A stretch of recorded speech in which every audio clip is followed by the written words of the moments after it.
Santo.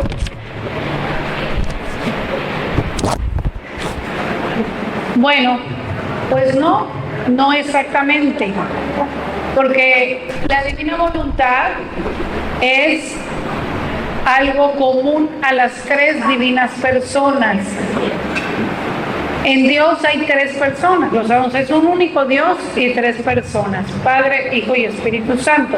Y las tres tienen una voluntad, digamos, tan unificada entre ellos, que tienen una voluntad para los tres.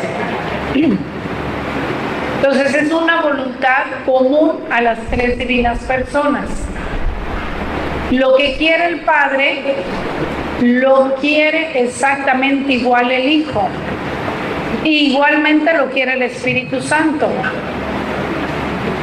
Entonces por eso es que los tres son un solo Dios, porque tienen una sola voluntad. De hecho, ese es el reino de paz y felicidad, el que reina en la Santísima Trinidad. ¡Qué maravilla!, ¿no? Lo que quiere uno, quiere el otro exactamente del mismo modo. Y no lo puede querer distinto. ¿Por qué? Pues por la misma voluntad que hace en común todo a las tres divinas personas. Si el Padre quiere algo, es porque por su infinita sabiduría ve que eso es lo mejor. Y el Hijo tiene la misma sabiduría, ve exactamente lo mismo y quiere exactamente lo mismo. Y lo mismo el Espíritu Santo. De esta manera, por eso nunca hay pleitos entre ellos. Es el reino de la paz y de la felicidad. ¿Ven? Y eso es lo que quiere que reine en nosotros. El día que nosotros poco a poco vamos dejando nuestra voluntad y tomamos la de Dios en todo, se nos acaban los problemas con Dios. En todo vas a estar de acuerdísimo con Dios, porque sabes que todo pues, es lo mejor que Dios quiere, tanto para ti como para los demás, como en los acontecimientos, como en todo. Entonces ya, nada de que hay reclamos a Dios, sentimientos, dejar de creer en Dios y cosas así, no. Al contrario, vas a ser uno con Dios en cuanto a la voluntad, no en cuanto a las personas. Fíjense cómo siendo una la voluntad, no se confunden las personas. El Padre es el Padre, el Hijo es el Hijo y el Espíritu Santo es el Espíritu Santo. No hay confusión de personas, aunque hay una sola voluntad. Entonces así sería con nosotros, porque yo he escuchado por ahí que dicen, no, entonces Dios me va a anular. ¿Por qué te va a anular? Tú le vas a dar tu voluntad a Dios, vas a moldear tu voluntad a la de Dios, hacerla una, pero tú eres tú, tu persona eres tú, y eso nunca, tu individualidad no se va a quitar, ni Dios te la va a pasar encima de ti, ni nada por el estilo. Vas a ser tú misma, pero viviendo con la voluntad de Dios en ella, los actos divinos, pero en ti. Digamos que lo multiplica y en vez de vivir solo Jesús sus actos en él, los multiplica en ti. Así como no es solo el Padre, es el Hijo también y luego el Espíritu Santo, así. Entonces es la perfecta comunión con Dios, que no nos va a anular, nos va a perfeccionar, porque vas a ser, digamos, a lo humano, la mejor versión de ti mismo, porque vas a ser tú, pero con una vida divina, con actos divinos, y con el sello particular tuyo, que no va a tener el de junto, ni el de junto, ni el de junto. Por eso es que Dios quiere tantos en la divina voluntad, porque aunque son los mismos actos de Jesús, pero van a tener su sello particular de la persona de cada uno. Entonces, de hecho, eso es el cielo. El cielo es entrar en Dios, en su divina voluntad. Y solo entran al cielo los que ya se purificaron de todo y en todo ya están de acuerdo en hacer en todo la voluntad de Dios libremente. Eso es el purgatorio. De manera que lo que dijimos hace rato, vamos a verlo ahora en este aspecto. ¿Cuál es nuestro purgatorio? ¿O cuál debe ser nuestro purgatorio? Aquí en la tierra, al entrar en la divina voluntad, es donde dijimos nos está la divina voluntad purificando. Es donde te estás quitando todo lo que no es voluntad de Dios. Es donde estás reparando todo lo que te faltó en tu pasado. ¿Ves? Hasta que en todo seas voluntad de Dios, todo. Tus ya dijimos, no repito, todos tus actos internos. Entonces, ¿qué pasa? Y aquí viene la otra pregunta.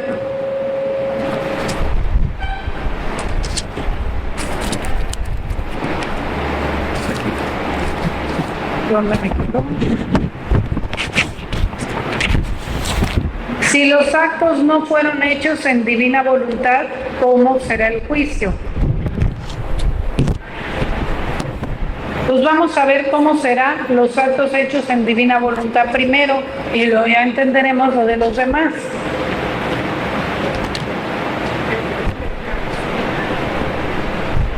Ah, es mi celular. Mi celular. Y ahorita repite la pregunta porque voy a empezar ahí. Sí, mi celular.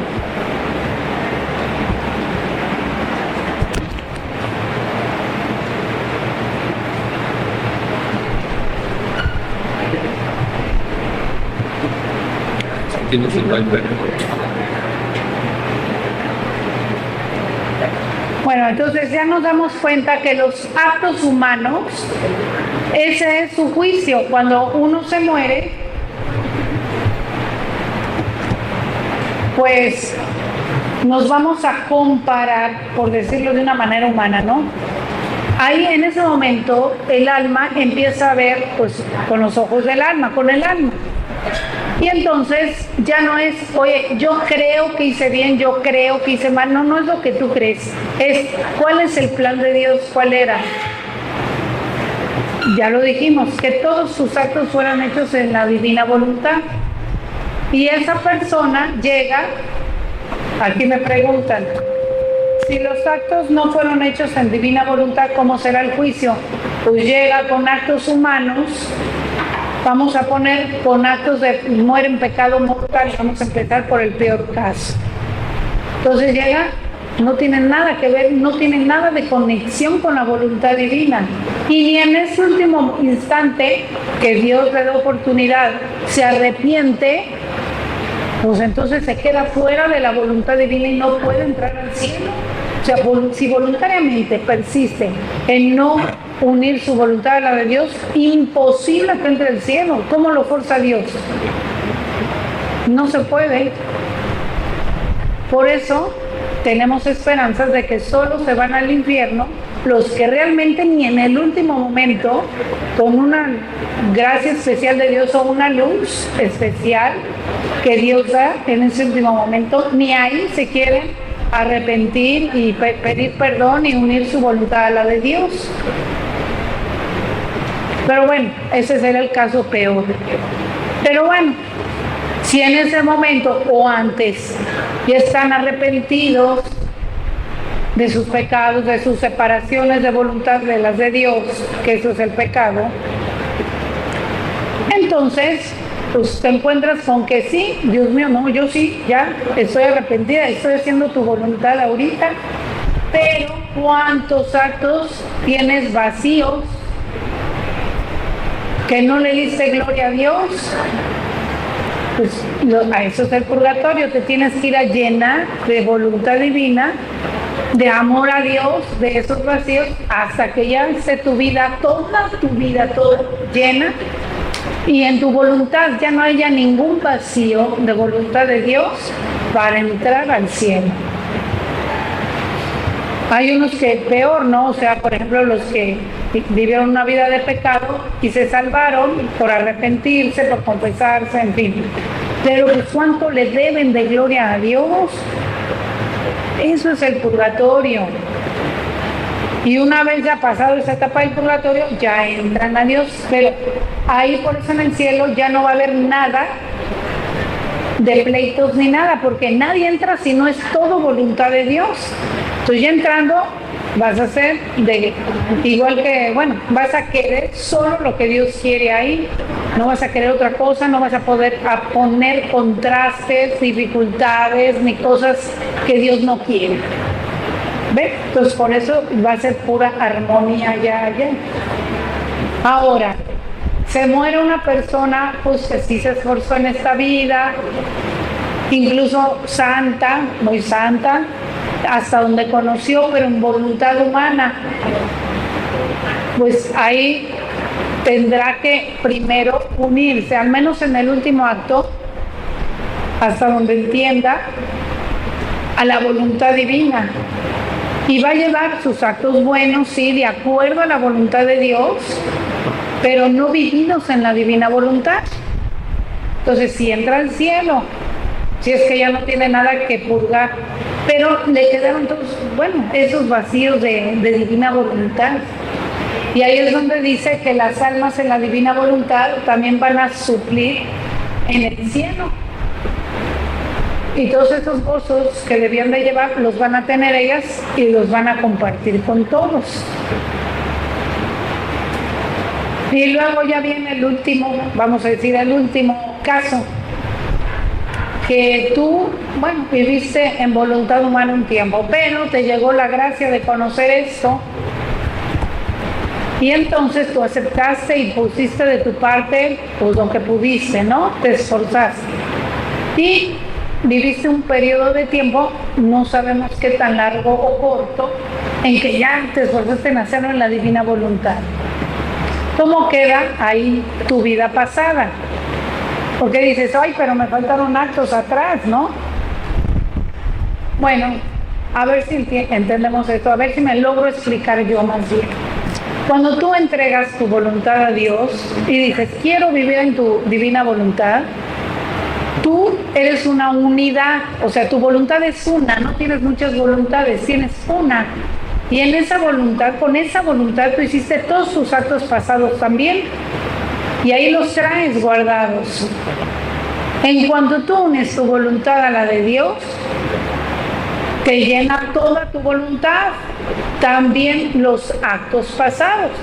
Tú estás diciendo, uno mis pensamientos a los tuyos, pues también estás uniendo los tuyos pasados y los estás llenando de divina voluntad.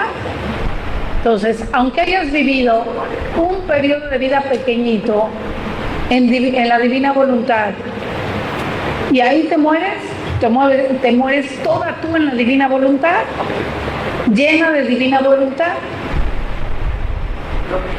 Entonces, ¿qué pasa con esos actos? Vamos a leerlo. Para que no sea yo, porque parece que lo digo yo, pero no. Ese es otro de los efectos de vivir en la divina voluntad. Que a veces también Luisa decía, Jesús, ¿y quién va a reparar por mí si yo reparo por los demás? Tú repara por los demás, no te preocupes de ti, porque es el desinterés total. Y yo pienso, ya se lo había dicho, yo pienso en ti, yo te lleno toda tu vida.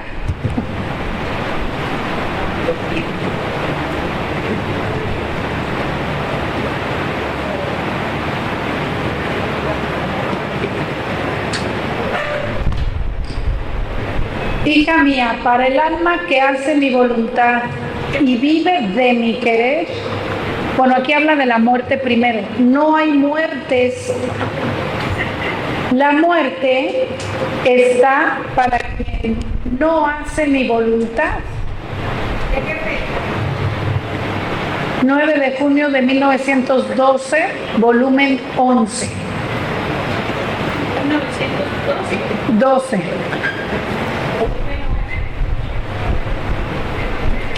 y vive de mi querer. No hay muertes, para empezar no hay muertes, porque la muerte está para quien no hace mi voluntad. Porque debe morir a muchas cosas, debe morir a sí misma, a sus pasiones,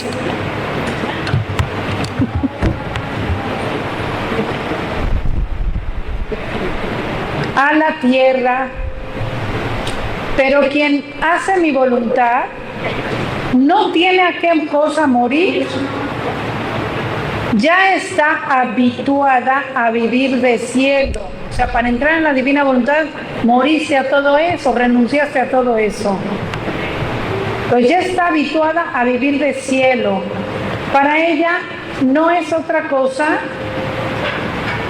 que dejar sus harapos, como si dejara los vestidos de pobre para vestirse con las vestiduras de reina, para dejar el exilio y llegar a la patria. O sea, solo lo de afuera estás dejando el cuerpo, pero todo tu interior ya murió todo eso. Entonces, pues, como dice, es como dejar los harapos, que ya no sirven, esto ya no va a servir al cascarón, ya acabó. Entonces dejas eso, pero tú sigues, y te vas a vestir con las vestiduras de reina, para dejar el exilio y llegar a la patria. Porque el alma que hace mi voluntad no está sujeta a la muerte. ¿Se acuerdan de los actos? Van a seguir vivos.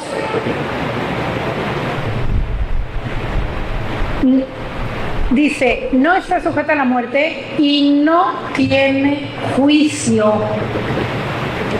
Porque si ya murió desde antes a todo y tus actos son divinos, ¿de qué te va a juzgar Dios? Su vivir es eterno. Lo que debía hacer la muerte lo ha hecho anticipadamente el amor, y mi querer la ha reordenado toda en mí, de manera que no tengo ya de qué juzgarla.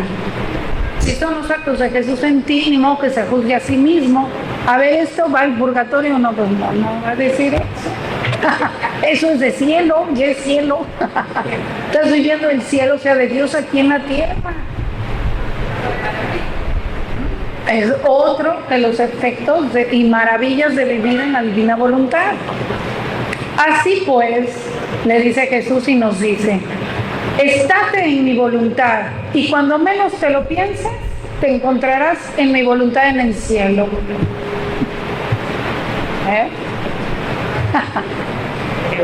Oigan, eso, díganme si no es sacarse la lotería espiritual. Tiene precio. Ya más misericordia de Dios no se puede. Qué grande la misericordia. Sí. La misericordia es grande. Tiene precio. Exacto.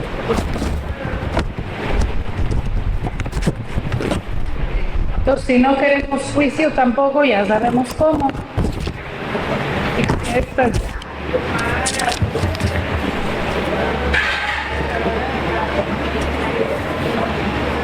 ¿Pudieras explicar otra pregunta? A través de la espiritualidad de Luisa Picarreta, este caso, una persona que hace mucho mal o en su defecto que no cree en Dios, ¿podría llegar a salvarse? ¿Y cómo? Bueno, ya vimos. Bueno, con esto que ya dije un poquito, ya se dan cuenta que siempre hay un último chance que Dios da a las almas. Pero aún así vamos a ver nuestros actos en qué le ayudan a esas personas. Ya vimos que los actos en la divina voluntad se hacen como soles, que hacen el bien a todos. Me voy a ir más o menos rápido porque está un poquitín largo. Dice, hija mía, porque dice Luisa, estaba pensando cómo puede ser que un solo acto hecho en el querer divino se multiplica en tantos hasta hacer bien a todos. Y Jesús le dijo, hija mía, Una imagen de esto lo encontrarás en el sol. El sol es uno. Uno es su calor, una es su luz. Sin embargo, este sol se multiplica en todos, dando a cada uno su luz y su calor según sus diferentes circunstancias. Para el hombre, para el ser humano, es luz de cada ojo, es luz de cada acción, de cada paso. Y si la criatura cambia la acción o cambia de camino, la luz lo sigue, pero el sol sigue siendo uno. El sol se multiplica en toda la naturaleza, dando a cada cosa diferentes efectos. En cuanto sale sobre el horizonte, embellece toda la naturaleza y su luz, multiplicándose en la escarcha nocturna, forma el rocío y extiende sobre todas las plantas un manto argentino que da tal realce y belleza a toda la naturaleza que deja asombrada y encantada la mirada humana. Tanto que el hombre, con todo su ingenio, no tiene poder de formar una sola gota de rocío. Pero continúa más adelante y a las flores les da su color y su perfume. Y no solo un color y un perfume para todas, sino a cada una su color y su perfume distintos. Mientras que a los frutos, con su misma calor y luz, les da la dulzura y la maduración. Y a cada fruto su diversidad de sabores y dulzuras. Pero el sol continúa siendo uno. También fecunda las plantas y las hace crecer. Así que toda la naturaleza recibe vida del sol y en cada cosa es distinto su efecto según corresponde. Bueno, aquí está viendo la multiplicidad de los efectos que un mismo acto puede hacer. Entonces tú haces ese acto de fundirte en la divina voluntad y para las gentes, ¿qué les pasa? Pues es lo que vamos a ver. Ahora, si esto hace el sol porque está en lo alto, y se hace vida de toda la creación que vive en lo bajo, a pesar de que el sol es uno, mucho más los actos hechos en mi voluntad, en los que el alma sube en mí, se eleva hasta mí y obra en la altura de mi voluntad. Y más que sol, se pone a guardia de todas las criaturas para darles vida. Entonces, a pesar de que el acto es uno, tu acto en la divina voluntad, como sol,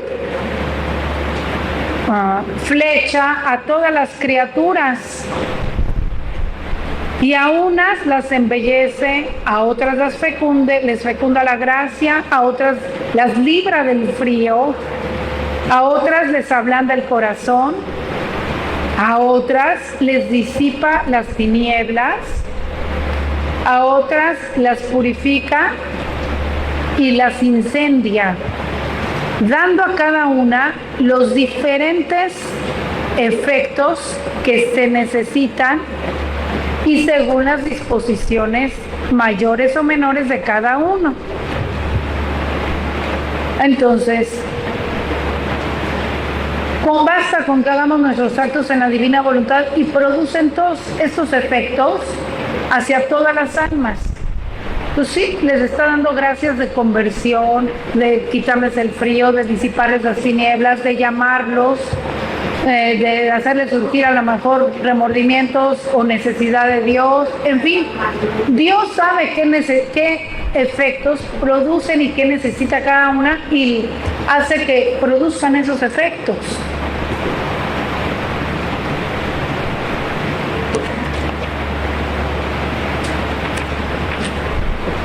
Esto sucede también con el sol que resplandece sobre vuestro horizonte.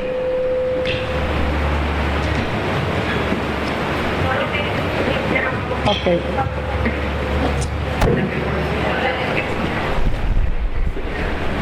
Si el terreno es estéril, el sol da muy poco desarrollo a las plantas.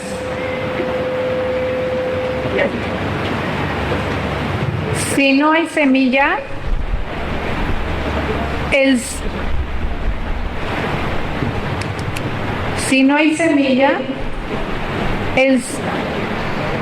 sol con toda su luz y todo su calor no puede hacer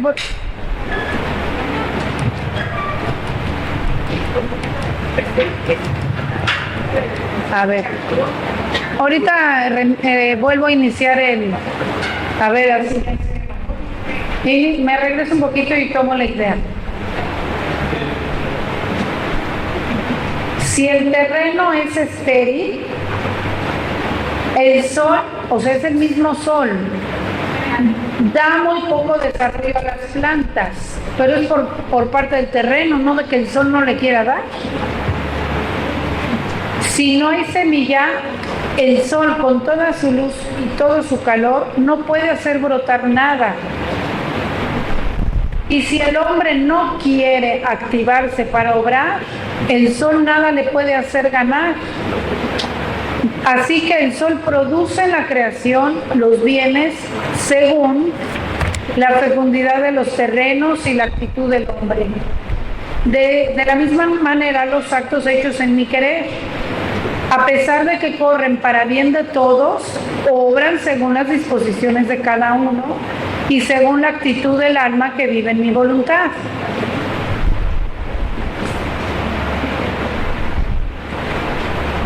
Entonces, aquí se requieren las dos cosas. Lo que uno hace y está la libertad del otro en recibir.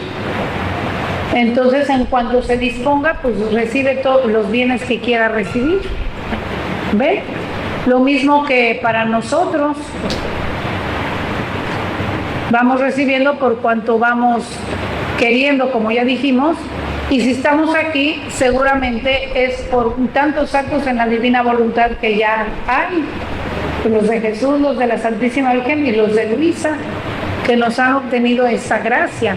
Y nosotros, pues nos han ido disponiendo, ayudando, y todo, y ahí vamos, lento, pero ahí vamos. Bueno, parece lento, o sea, porque es todo un proceso, ¿no? Pero gracias a esos actos estamos aquí. Igual va a ser para las demás almas. Entonces, muchas veces nos parece el proceso lento de las demás almas, pero sí pueden llegar.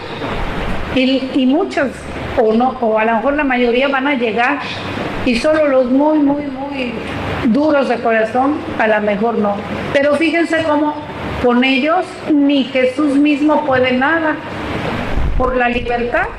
O sea, las almas que se van al purgatorio, ni Jesús pudo hacer nada con ellos. O sea, Él hizo todo, pero ellos no quisieron recibir nada y los deja en su libertad. ¿Ven? Entonces, así es la cosa.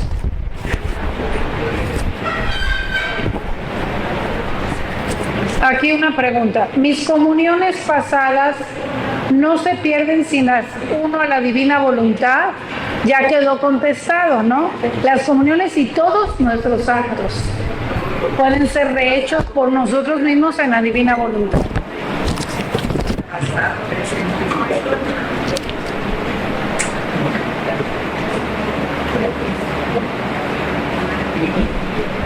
Esta no la entiendo muy bien, al final la dejo. A ver.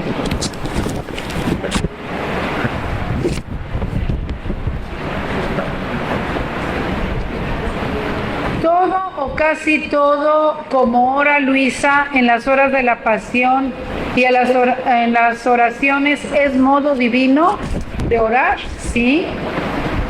Porque Luisa ya en las horas de la pasión, pues ya si nos damos cuenta y analizamos, ya ponía en práctica todos estos conocimientos que estamos leyendo.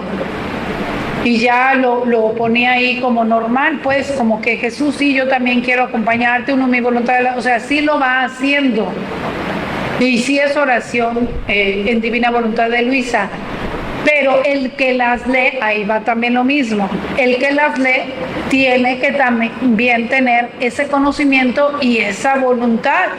O bien va recibiendo por cuanto va conociendo y queriendo recibir. Ahí lo dice en un capítulo, al principio de las horas. La mayor o menor eficacia de estas horas es de acuerdo a la mayor o menor unión de su voluntad que tienen con la mía. Entonces es lo mismo, todo actúa de acuerdo a hasta donde queremos. Y para poder querer más se necesita conocer más. Mientras más conocemos, más podemos querer. O sea, van juntos, conocimiento y voluntad. O sea, inteligencia y voluntad.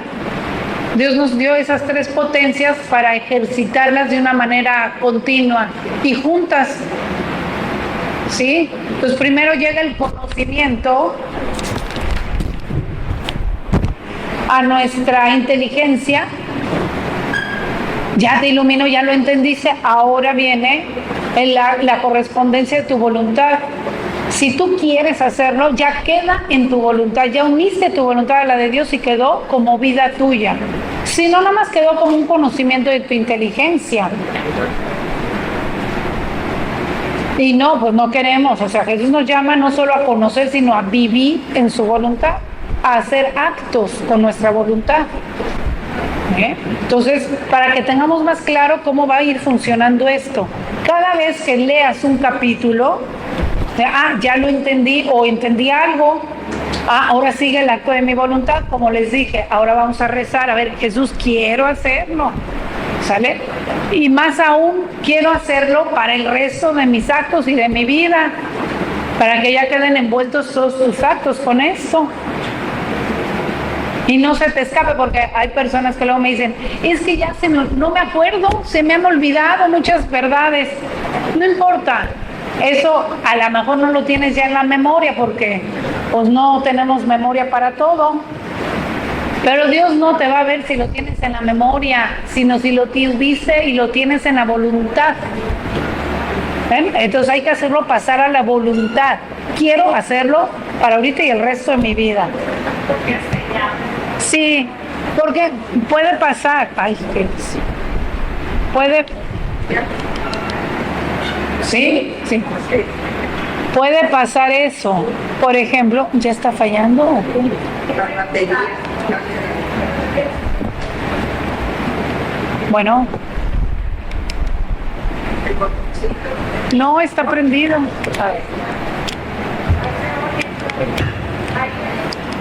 Pero ya está fallando, ya se puso rojo.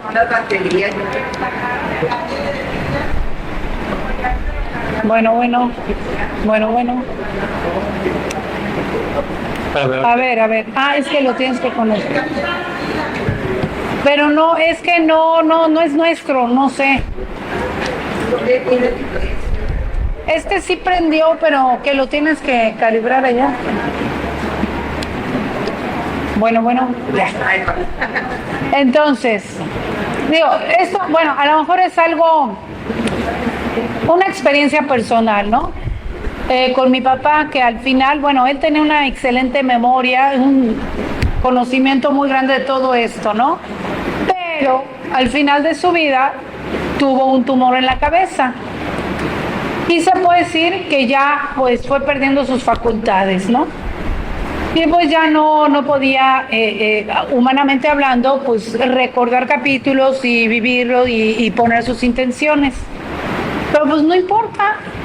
¿Por qué? Porque Dios no, precisamente si permitió eso fue por algo. Pero ¿dónde iba a ver si lo estaba viviendo o no en la divina voluntad? Pues en su voluntad. Y él desde antes siempre había dicho, o sea, que todo en la divina voluntad, toda su vida, su muerte, todo. O sea, él decía que toda su preparación a la muerte fue toda su vida. O sea, pues es que estamos viéndolo. Todos tus actos, pues lo estás haciendo para la eternidad, para tu muerte y para toda la eternidad. Entonces, y también, ¿cuántas veces dice uno, Dios mío, todo lo que me mandes, hasta mi última enfermedad o como quieras, y el punto de la muerte, en tu voluntad, en tu voluntad, en tu voluntad. Entonces, lo quiero vivir. Desde ahorita hay que hacer los actos.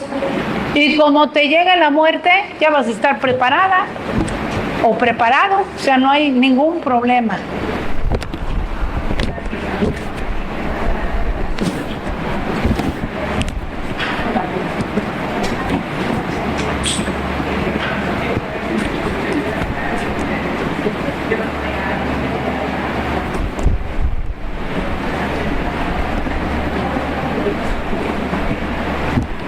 Bueno, recordar los actos de Jesús y de María es hacer actos divinos. No basta recordarlos, hay que tener la intención de quererlos repetir en ti y hacerlos como ellos los hacían. Por ahí otra cosita que me dijeron, que dijera un ejemplo de cómo hacerlo ya en los actos de la vida diaria. Pues mejor lo tomamos de Luisa.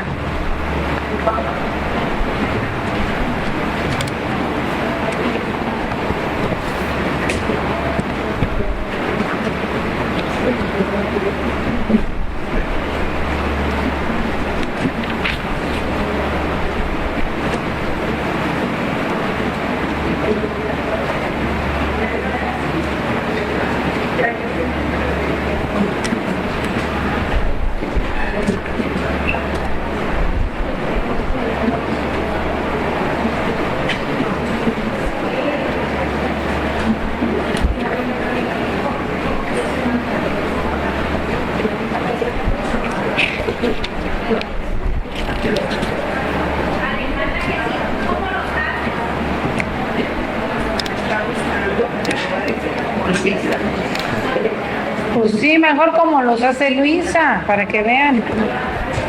Así que Jesús a la que dejó de ejemplo es Luisa.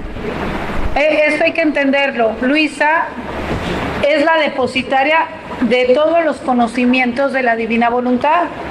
Ella primero los entendía y luego los vivía y ya después también los escribía, ¿no? Entonces Jesús nos la dejó no solo para que nos enseñe las verdades, sino el ejemplo primero de cómo hacerlas. Ella fue la que encarnó todas estas verdades en su vida diaria. Entonces también quiso que Luisa hiciera muchos actos, aunque estaba en su cama, pero hacía muchos actos. Por ejemplo, trabajar. Luisa trabajaba, hacía encajes. Luisa enseñaba a las niñitas, trabajaba también como de maestra enseñando a las niñitas. Y de hecho también tenía que comer, aunque por un milagro no necesitaba comer, pero por la obediencia tenía que comer algo. Y lo devolvía a veces, muchos periodos de su vida. Y le decía a Jesús, ¿pero por qué? Porque si tú no comes, o sea, tú lo tienes que hacer en la divina voluntad para que los demás lo puedan hacer y para también darles a todos los demás la creación. Si no hubiera alguien que me correspondiera por todo, yo ya no les daría de comer a nadie. Entonces ella lo hacía y a la vez era un sacrificio para ella y así. Muy admirable todo. Bueno, en este capítulo no sé, a lo mejor la mayoría ya lo ha conocido. Sin embargo, dentro del contexto lo voy a leer. Es muy práctico. 14 de agosto de 1912. Encontrándome en mi habitual estado, 113.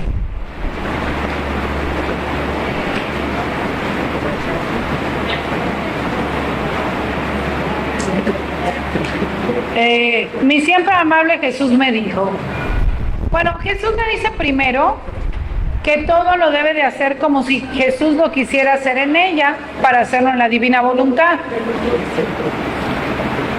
Hija mía, para poder el alma olvidarse de sí misma, debe hacer de manera que todo lo que hace y le es necesario hacer, me decían actos concretos. A ver, piensen ustedes, actos concretos. Todo lo que hace, lo que tú haces, y te es necesario hacer, lo hagas como si Jesús lo quisiera hacer en ti. Si rezas, Si el alma reza, debe decir, es Jesús que quiere rezar y yo rezo juntamente con él. Bueno, eso se entiende. Ahora otro acto. Si trabaja, debe decir, es Jesús que quiere trabajar en mí, porque él también trabajó y quiere repetir su acto de trabajar en ti. Todos trabajamos de algo, o sea, tenemos que hacer algo, ¿no? En el transcurso del día. O sea, no se refiere a trabajo remunerado de alguna manera, no, cualquier trabajo. Hasta ir de compras, pues es una labor que tienes que hacer en el hogar. Es Jesús que quiere caminar, es Jesús que quiere tomar alimento, es Jesús que quiere dormir cuando llegue la hora o la necesidad, es Jesús que quiere levantarse, incluso es Jesús que quiere divertirse. Eso no es pecado. Bueno, hay diversiones pecaminosas, pero si tú lo haces sanamente, también Jesús quiere ese rato de esparcimiento, de descanso, sano y moral. Y así de todo lo demás de la vida. Solo así el alma puede olvidarse de sí misma. ¿Por qué? Pues porque ya no hará las cosas porque ella lo quiere, sino, o porque le gustan, sino porque yo lo quiero y me es necesario a mí para desarrollar mi vida en ella, para que no falte ningún acto de Jesús en ti. Y también es Jesús que quiere sufrir cuando nos toca sufrir algo. Entonces, dice Luisa, después estaba yo ya trabajando, haciendo sus encajes y pensé, ahí está lo práctico, ¿cómo puede ser que mientras yo trabajo es Jesús que trabaja en mí y que Él es el que quiere hacer este trabajo en mí? Y Jesús, sí, precisamente yo, mis dedos están en los tuyos y trabajan en los tuyos. Hija mía, cuando yo estuve en la tierra, mis manos, que no se abajaban a trabajar la madera, a martillar los clavos, a ayudar en los trabajos de carpintería, a mi padre putativo San José.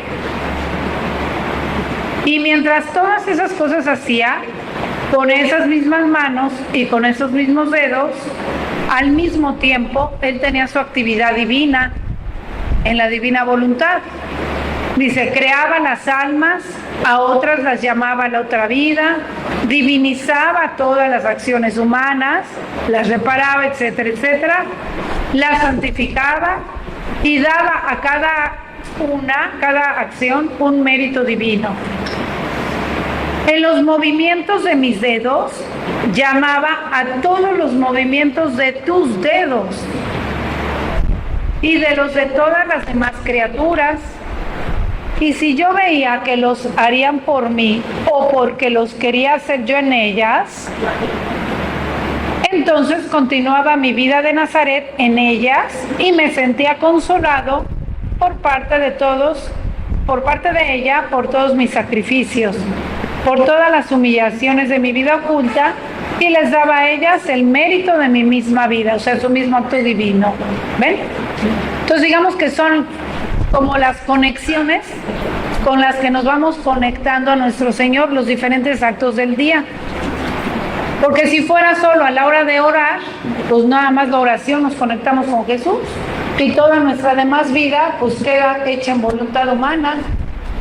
Y Jesús no, Él quiere santificar todos tus actos, empezando por el tan común que es el trabajo. Alejandra, lo interpreto entonces como Jesús viviendo en ti. Sí, su voluntad viviendo en ti y Él mismo, porque su voluntad, o sea, cuando hablamos de voluntad divina, ya dije, estamos hablando de la voluntad de las tres divinas personas.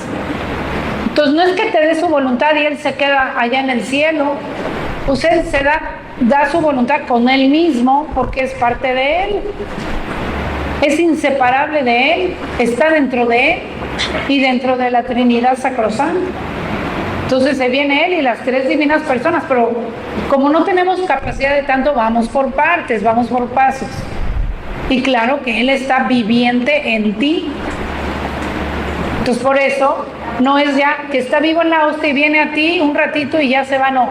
Él viene a ti y se queda en ti, pero no estático, sino viviente en ti, moviendo sus dedos en los tuyos, en tu trabajo, descansando a la hora que descansas y divinizando todos tus actos y tú junto con Él, sin anularte, o sea, como ya dijimos, no te anula.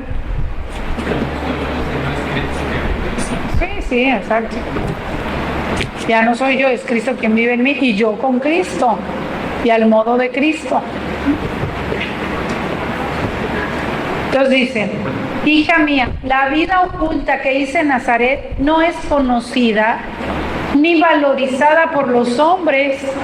De todos los actos que hizo ahí, de niño que no jugaba, que nunca se rió, también nunca sonrió, o qué, o sea, Jesús se hizo humano para divinizar todos nuestros actos.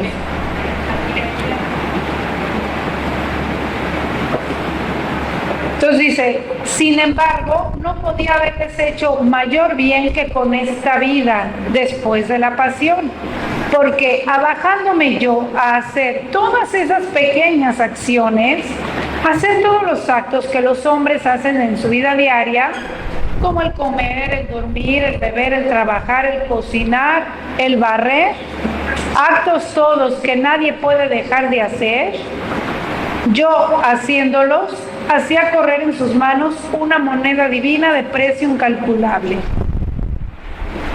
Así que si mi pasión os redimió, mi vida oculta cortejó toda acción humana, aún la más sencilla e indiferente, con mérito divino y con precio infinito. Entonces, el chiste está en conectar nuestra acción a la de Jesús, nuestra intención a la de Jesús, en una palabra, nuestra voluntad a la de Jesús, en nuestra vida diaria, en nuestros actos diarios. ¿Sale? Entonces, por eso se llama aquí, no es orar en la divina voluntad nada más. Voy a hacer una oración en la divina voluntad. Sí, como voy a rezar el rosario, voy a rezar esta novena al Sagrado Corazón. No, no es solo eso, es vivir en la divina voluntad todos tus actos diarios. Porque una vida está formada, una vida está formada de todos los actos. O sea, en pocas palabras, Dios no quiere que queden actos que sí valgan y otros que no valgan. No, a todos les quiere dar el mismo valor divino, el mismo tesoro divino. ¿Ven? Que no desperdiciemos nada, ni tiempo ni actos.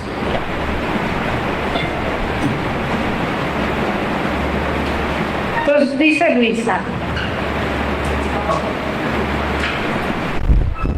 ¿podía darte honor más grande que llamarte a unir todos tus actos a los míos?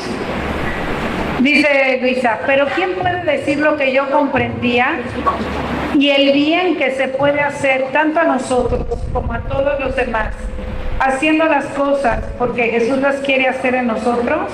Aquí todavía no, a lo mejor no habla mucho de divina voluntad, pero ya lo iluminamos con todo lo demás, ¿ven?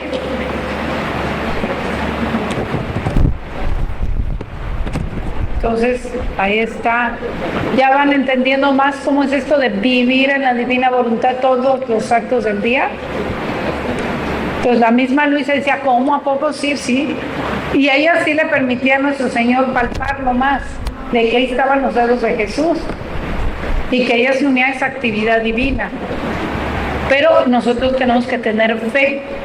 Y decía mi papá, y también imaginación.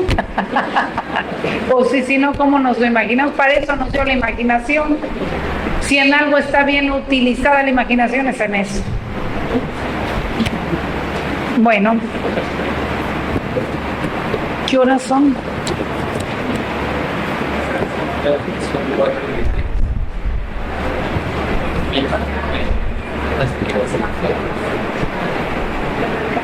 Ya lo dije. Sí. Oigan, miren, en estos minutitos, últimos minutitos, me gustaría un poquito hablar de la situación de Luisa dentro de la iglesia, como que no redondeé ese tema, para que ustedes, cuando tengan la oportunidad de difundir lo de Luisa con más personas, sepan explicarles cómo es la situación de Luisa en la iglesia, o incluso con sacerdotes. Esto es importante. Entonces ya vimos que Jesús depositó todo en Luisa, y por medio de su confesor quedó depositado en su iglesia local. Por eso tuvo la asistencia de su confesor diario,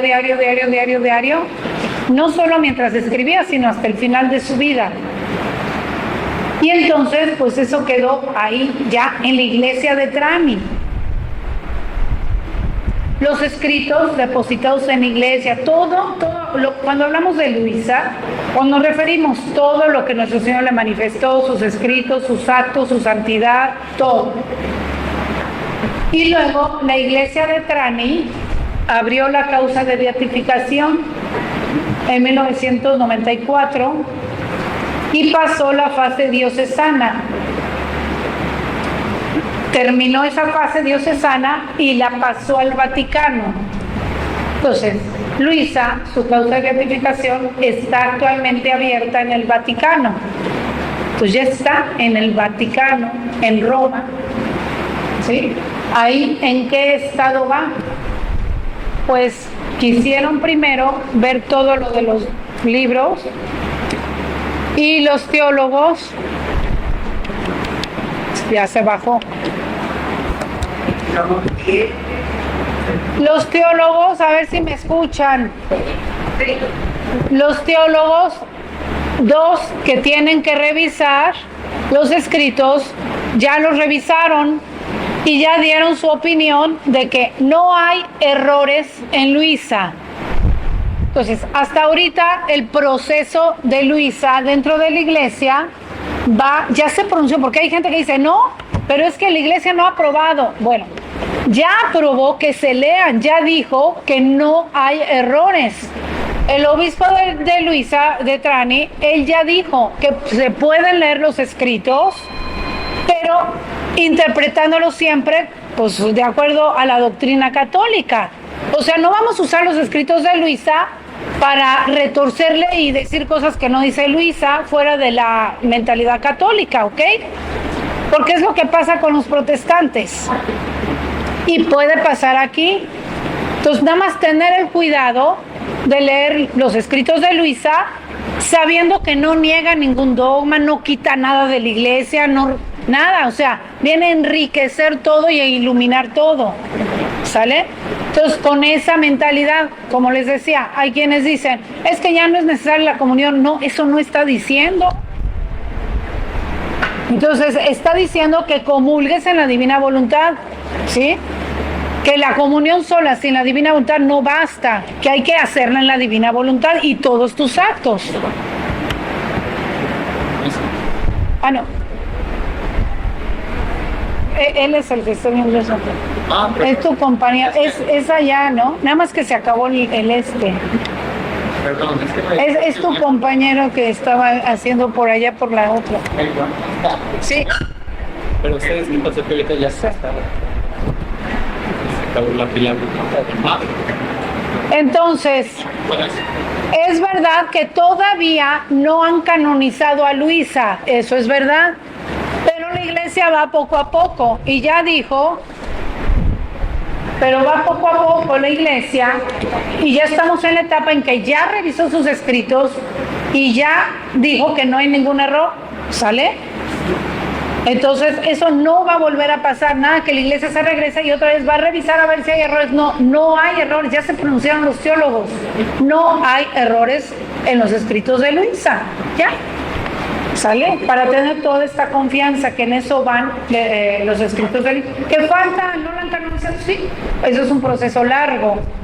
La iglesia, ¿qué es lo que va a hacer ahorita? Punto siguiente, están estudiando algunos puntos específicos de Luisa para entenderlos. La iglesia los quiere entender para poder darlos a conocer justamente como tiene que ser. ¿sí? Y como la gente lo tiene que entender, para poder enseñar a la gente cómo entenderlos. Estamos en ese punto. Entonces, bueno, son pasos que se van dando, pero no se asusten cuando oigan que digan, no, es que Luisa no está aprobada, no. Pues sí, va en ese proceso, pero sí se pueden leer los escritos, la iglesia ya los acogió, ya los revisó, no hay errores. ¿Sí? Por ejemplo, aquí en la diócesis de Culiacán, pues el obispo ha dado permiso, pero hay diferentes grupos, ahí está la cosa. Hay unos que sí tienen conexión con la iglesia y hay otros que no. Pues nada más hay que tener ese cuidado, ¿sale? De tener esa conexión. ¿Por qué? Porque los grupos, aunque estén muy organizados, pero si no hay conexión con la iglesia, sí malinterpretan en algunos puntos los escritos de Luisa. ¿Sí? Entonces hay peligro de malinterpretar. O sea, lo digo con tristeza, ¿no, Frankie? Me duele que haya, por desgracia, esa actitud. Y hay quienes no quieren obedecer a la autoridad eclesiástica. Entonces, pues, qué tristeza. No es el espíritu que Dios quiere que tengamos aquí. Entonces, tengan cuidado nada más con esas cositas. Pero no es que la iglesia prohíba a Luisa ni persiga a Luisa. No, señor. Luisa está dentro de la iglesia, ya lo repito. Y si más, habrá algún grupo en específico que la iglesia sí ha puesto alerta y ha dicho que cuidado con ese grupo. ¿Por qué? Pues porque no tiene comunión con la iglesia, específicamente ese grupo, no otros.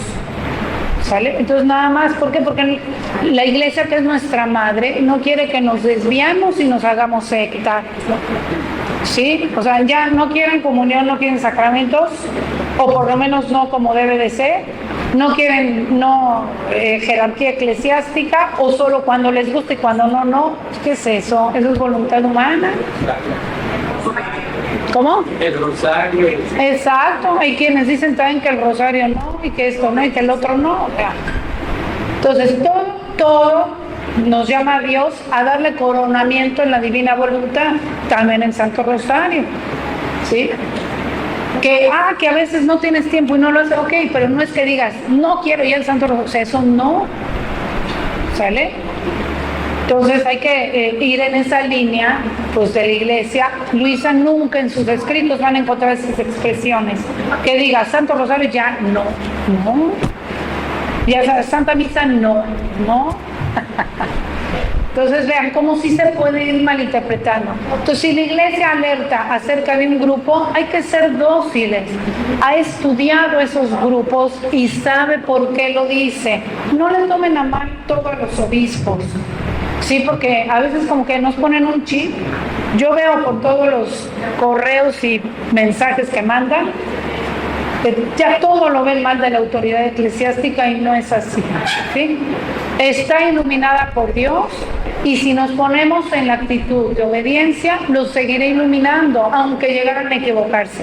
Pero sí tienen sus razones por las cuales hacen o dicen esas cosas de cierto grupo, ¿sí?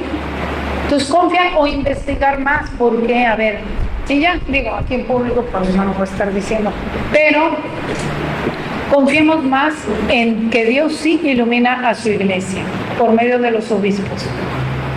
Entonces, pues ya vieron cómo Luisa sí está en la iglesia, y Dios quiere que vivamos esto dentro de la iglesia, ¿sale? Bueno, pues con esto vamos a dar por concluido.